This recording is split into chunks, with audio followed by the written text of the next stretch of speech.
Hezbollah లెబనాన్లో ఉంది. లక్షలాది మందిని సాధారణ ప్రజలకి తిండి తిప్పలేని కుర్రోళ్ళందరికీ ఆయుధ శిక్షణ ఇచ్చేసింది. లెబనాన్లో ఉంటుంది. లెబనాన్ ప్రభుత్వాన్ని పక్కన పెట్టి సగం భూభాగం వీళ్ళ చేతిలోనే ఉంటుంది. ఇది ఇరాన్ తయారు చేసిన తీవ్రవాద సంస్థ.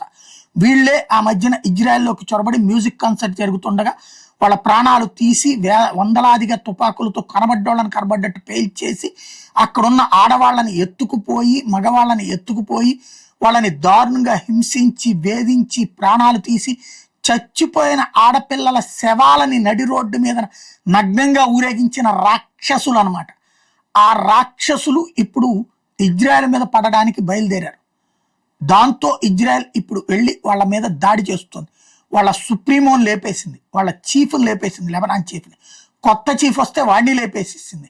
అదే సందర్భంలో వందలాది మందిని లేపేస్తోంది. సేమ్ టైం అటు హిజ్బుల్లా ఇజ్రాయెల్లోకి చొరబట్టడానికి ముందుకెళ్తున్నామని ప్రకటించింది. లక్షలాది మంది వెళ్తున్నాం, ఇజ్రాయెల్ని మేము స్వాధీనం చేసుకుంటామని చెప్తుంది. ఏం జరుగుతుందో చూడాలి.